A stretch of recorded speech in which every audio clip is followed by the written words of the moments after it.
First time, thank you, thank you, thank you. We welcome you. We, the people, welcome you. Thank you for those of you who have been consistently watching. I get your comments. I appreciate your comments. I want to know what you think. Make comments about what we're talking about. I appreciate you sharing the podcast. So many things are coming together in 2024, which are very exciting. Excuse me. Now, speaking of things coming together, we have been dissecting what makes our nation work, things that are non-negotiable. We've been looking at how our taxpayer dollars are supporting the 5 pillars of our great nation, our great seniors always having their Social Security retirement paid for, that it's going to always be there. It will never run out. Our taxpayer dollars contribute towards that. Making sure that our education system is financed. Our taxpayer dollars go towards that. The military, protecting us from all enemies, both foreign and domestic. Someone's got to pay for the equipment and the weapons, their salaries, the chief of staff, all those things that we dissected when we took an entire month to understand the dynamics of the pillar of our military. Paying the interest on our national debt, that's to come. Now, that's going to be a wake-up call in an entirely other level. I'm like, huh? Okay, we'll get there. And then Social Security. I'm sorry, not Social Security. Medicare. Social Security through our elderly, education, military, the interest on the national debt, and paying for Medicare, healthcare in our great nation. 88% of our taxpayer dollars goes towards that.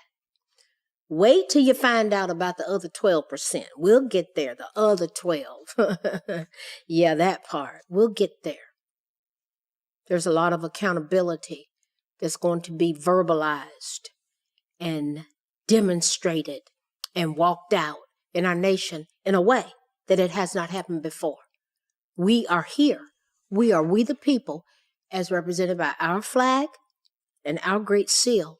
And it's time for us to hold these people accountable, that we are paying $174,000 a year for their salaries. If they're not up there working for us and putting bills and committees on behalf of us, they're going to know that it's time to go. We're going to become aware, and that's what we're doing. We're going on fact-finding journeys together that's going to result in some really powerful things. We got so much potential. There are 340 million Americans in our great country. 210 million are Christian Americans. What does that say? They got us so distracted, living paycheck to paycheck. We don't know, as they say, my mama says, going from pillar to post. Don't know hair from tail. That's how old folk talk in the South. But it paints a picture. Lord have mercy. And he is having mercy. And let me tell you, one way that he's having mercy is that we're having fasting and prayer going on all over our great nation. There are prayer groups formed all over our great nation. And those prayer groups are going to be a part of an amazing event that's going to happen April 13th, 2024 at all the state capitals in America, where we have state capitals meetups. We are meeting up in our state capitals because what are we doing? We're praying for, we're fasting for our nation because we are developing and solidifying 1 million voices arising. This is a movement. This is an organization of us coming together as one, as we form this more perfect union. God is with us, and these 1 million voices arising are where the Mordecais and the Esthers, we've been brought into the kingdom for such a time as this, and we've been brought into our great nation right now, and we're going to get results. So These prayer services that are going to happen in the state capitol, we're organizing and working towards a massive prayer service that's going to happen at the Washington Federal Mall, October 12th, 2024. So to do that, we've got to have the prayer services in the Capitol first on April the 13th. April the 13th, write it down, 2024. And an integral part of that, we've been talking about it, we're going to keep talking about it. An integral part of that are the prayer groups that are all over the nation. If you're interested in forming a prayer group, we have an amazing guide. It's powerful. It is so systematically laid out. And then we have the free flow of the Holy Spirit as we're praying for our nation. Imagine that. Where 2 or 3 are gathered in his name, whatever we touch and agree upon, it shall be done. So let's say there are 250,000 prayer groups all over our nation. That blesses me beyond measure. So these prayer groups, if you want to form your own prayer group or you want to be a part of one that's in your area, I'll be glad to assist you with that. You can reach out to me at info@janicepons.com. You see it on the screen. And I can point you in the direction to get that done if you so desire. But remember, put the dates down. The state capitals, April 13th, 2024.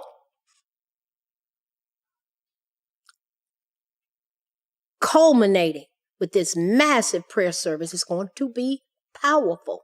1 million of us at the Washington Federal Mall on October 12th, 2024.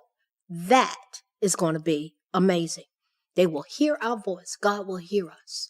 Fasting in prayer, standing in the gap, believing God for changes in our nation. So, plan to be there. I am excited. There's going to be a lot unfolding as we move forward. Now, speaking of moving forward, this month of January, and I want to say Happy New Year again. Yes, Happy New Year. Happy 2024. This month, we have been dissecting the pillar of Social Security. We've already established that it's way more than just collecting a check because you're getting older.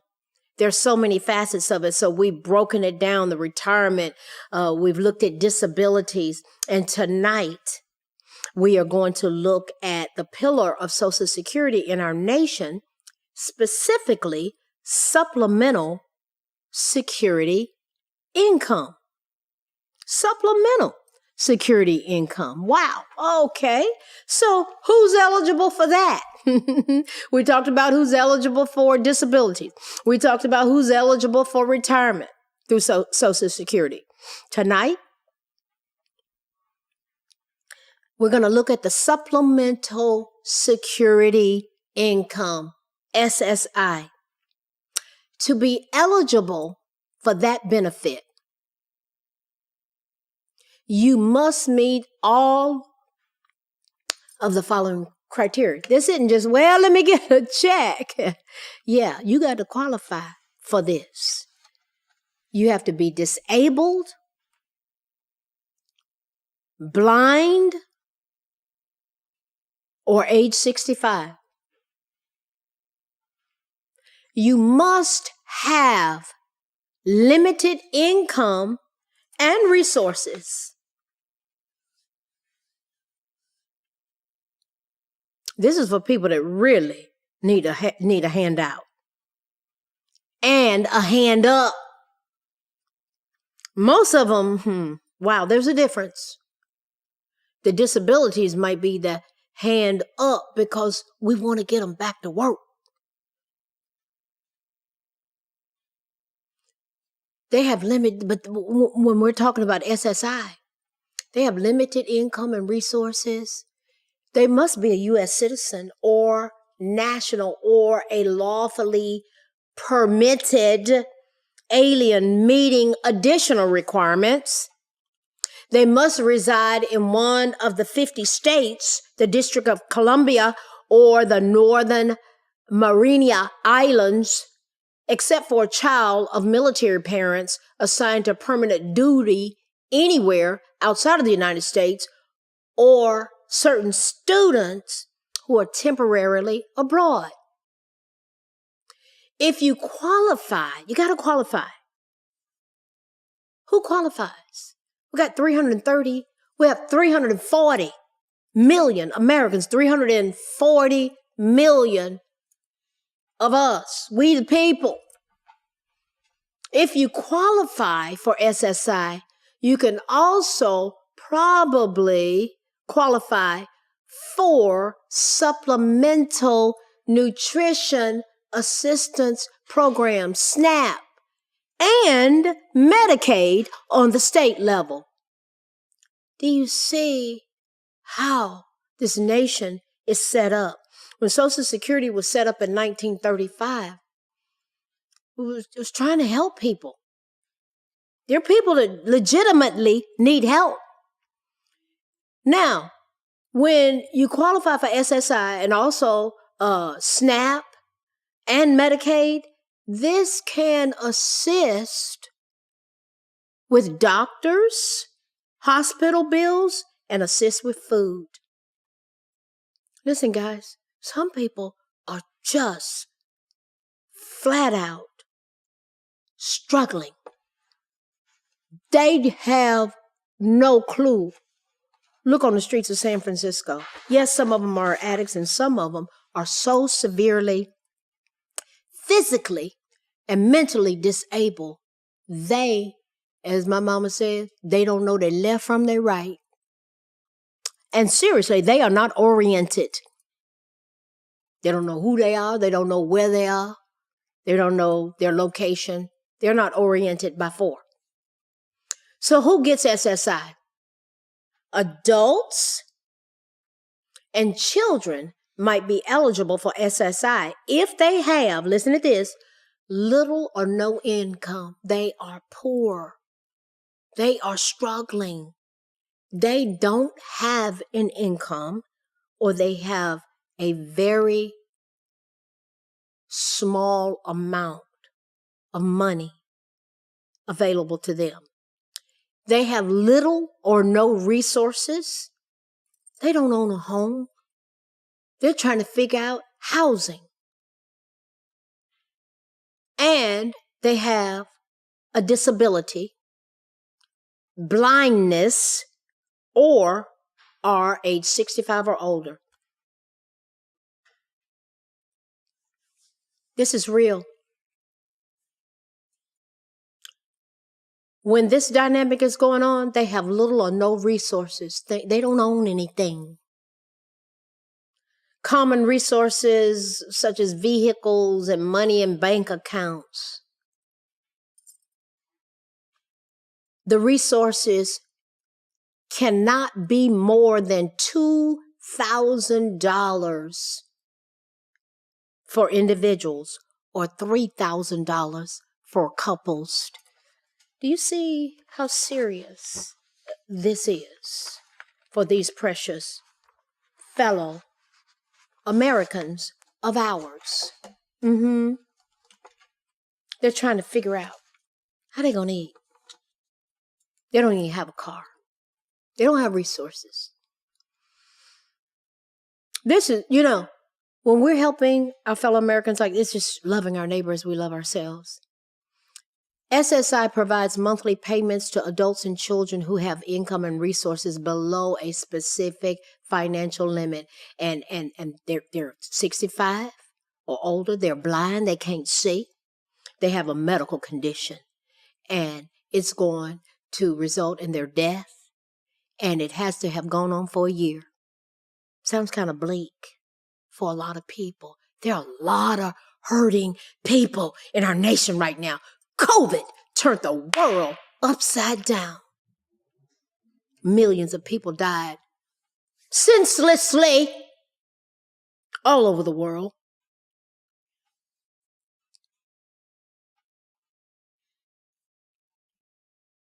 Adults and children might be eligible for SSI if they have little or no income, no resources.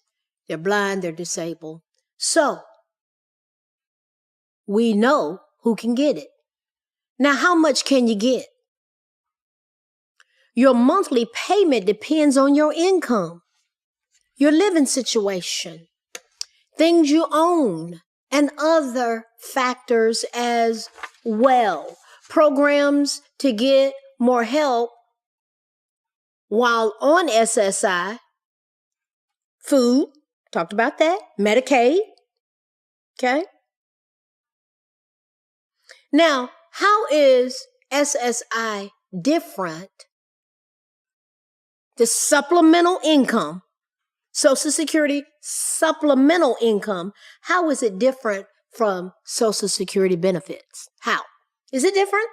Many people who are eligible for SSI may also be entitled to Social Security benefits. In fact, the application for SSI is also an application for Social Security benefits. However, SSI and Social Security are different.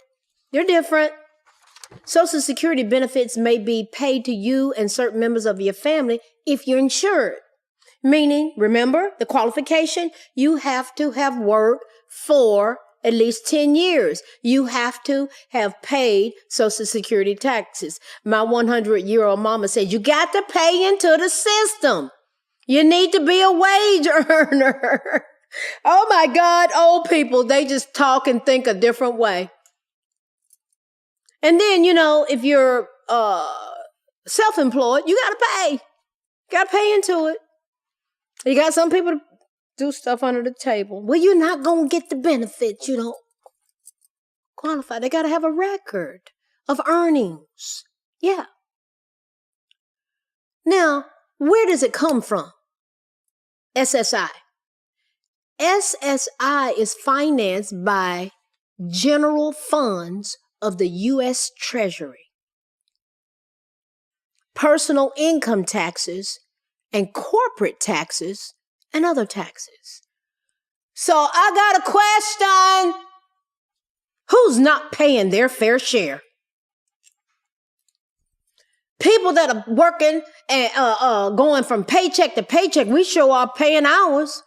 Who is getting such a tax break that they're not contributing? Who are those folk? That's another podcast. We're going to dissect that thing. Because everybody needs to be contributing and paying their fair share. End of story on that. Why? We're we the people. So there are millions. There is a select group of people in our nation. They're not paying their fair share. We'll go there later. Social Security taxes collected under the Federal Insurance Contributions Act, FICA, FICA, or the Self-Employment Contributions, SECA, they don't fund the SSI program. It comes from the National Treasury, personal income tax, corporate, other taxes. In most states, SSI recipients can also get medical assistance. Yeah, they need to go to the doctor. They need to go to the hospital. Their children get sick too. Am I talking to somebody? It's us. It's us struggling. Don't you dare sit up and have some pompous attitude. Talking about when they just need to pull themselves up by the bootstrap. Some of them ain't even got no boots. They don't have any straps because they don't have any boots.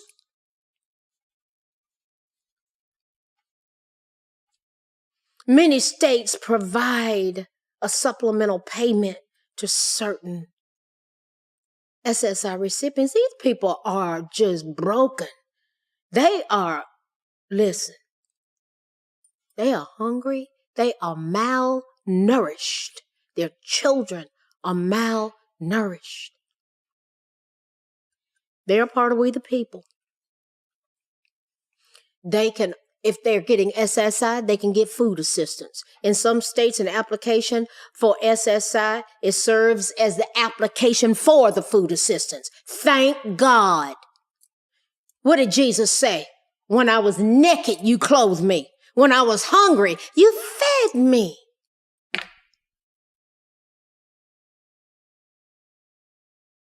When do they get their benefits once they do qualify? It's paid on the first of the month. Feels good to get a check, doesn't it? I feel good when I get paid every 2 weeks. Yeah, I know it's coming. I worked, I earned it. Some people, they don't have it together. They don't even have the skills. Not yet. Not yet.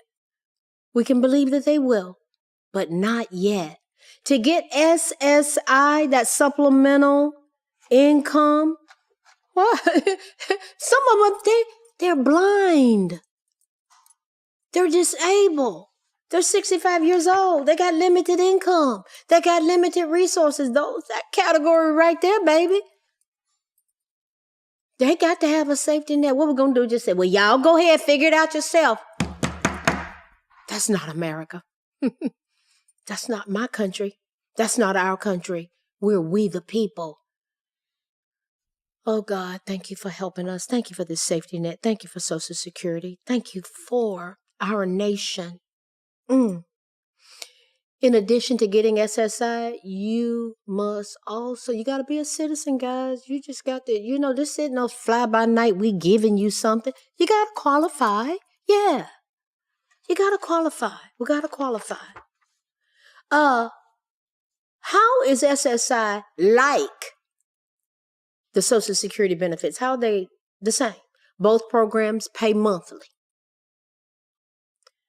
The medical standards for disability are generally the same in both programs for individuals age 18 or older. They're the same, generally. For children from birth to the attainment of age 18, there's a separate definition of disability under SSI.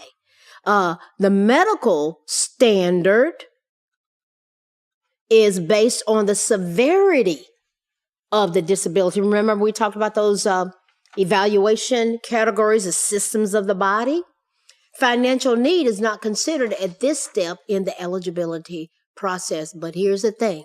The Social Security Administration administers both programs. What are we looking at tonight? Our nation has people that don't know how they are going to make it. I'll say this, the suicide rate in our nation is the highest that it's ever been since 1941. I'm a licensed clinician. I get this data all day long. People, they're not sure how they're going to make it, guys. But we need to be loving on each other, praying for each other, and saying, baby, let me give you the number down there so you can call and find out how you're going to do it. Some of them, they don't know. They're scared. They don't know how to do it. They're overwhelmed. So from a clinical perspective, let's dissect some things. How we can help them. They're overwhelmed. They are not able to see how you plan, how you break things up into small steps. Breaking big tasks down into tiny steps is a part of how we handle not being overwhelmed. Yeah, that part. When we're feeling overwhelmed about something that we need to do, like, oh, I need to pursue those benefits. What would happen if we took time to write out the task on paper and then break it down into tinier steps and take each day towards the bigger goal?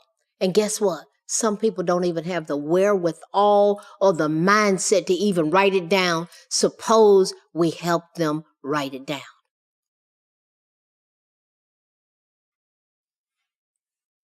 What tiny step are we going to look at today, baby? How can I assist you with that one step? Seeing things mapped out on paper is an easy way to bring down your overall sense of being overwhelmed. Because it's like, oh, I'm going to do just that little one step. I'm going to get the number. I'm going to make the call. I'm going to get a caseworker that's assigned to me. Yeah, I've seen this process unfold with people. And it's Miss Janice, I got a caseworker that's helping me get my benefits. They feel empowered. And then some of us will get in situations where we just need to delegate. Too many of us feel like nothing's going to get right unless we do it ourselves. Then we end up feeling compelled to take care of everything. That's a setup for being overwhelmed. And then you end up not getting anything done. Some jobs should be given to other people. Let's say you have a marketing proposal you need to do on a job. Let's say you're in a professional job. What about if you gave it to an intern to give them an opportunity to have their first run at it? And you use it as a teaching moment. I love working with interns because I'm a master clinician. I should have figured out something in 44 years. I love working with interns. I like to empower them to go do it. I'm taking them somewhere, and it's intentional because I want them to be a master at this thing. But we need to be mentored. I had people that scooped me up. That's how I got good. To God be the glory. We're supposed to do the same thing back to our fellow Americans in internships and with our brothers and sisters. Yeah, this is powerful stuff. What about if we learn to take a sensory break when we're feeling overwhelmed? And it's just like, if we just get in touch with our senses and we talk about it and say, listen, let me tell you, the two senses that get the most overwhelmed because they take in the most information is our vision and our hearing. Our vision and our hearing. You can reduce input by dimming the lights, avoiding colorful or visually stimulating environments. Just think about it. Our bodies naturally take a time out when we go, oh, we're closing our eyes. We're closing our eyes. Do you realize when you go, oh, you're taking a deep breath, you're getting extra oxygen to your brain? When we do that, it's our body's natural way of saying, take a break, get some extra oxygen to your brain. When you yawn, your body's going, oh, we stretch. Yeah, blood's rushing to those muscles. Sometimes wearing earbuds throughout the day can dampen the noise that's going to allow us to control the environment somewhat. That sense of touch can soothe us. I can't begin to tell you what a weighted blanket can do. You know what I have? My son calls it a single person's pillow. I have a body pillow that I sleep with. I wrap my entire body in that body pillow. Part is long. It wraps my whole body. Part of it goes between my legs. The other comes around my neck. It goes down my whole side of my body. It gives me a sensory experience that helps me to relax. What we're talking about is how to handle being overwhelmed. Get you a body pillow. It is powerful. Listen, what have we talked about tonight? We're continuing our journey about Social Security. We're continuing our journey about how we can support each other as we, the people, get empowered on this fact-finding journey as we go from destruction to dignity. I'll see you next week. Good night. Thanks for listening to this week's episode of From Destruction to Dignity with Janice Pons. Janice's mission is to provoke thought, bring awareness, and point people towards intervention when needed. As a reminder, this show is not therapy, but for educational purposes only. For more information, check out JanicePons.com or follow her on social media. Education, affirmation, dedication, information, revelation. A new nation. We are God empowered. Strength is ours. Liberty, been set free. Education, affirmation, dedication, information.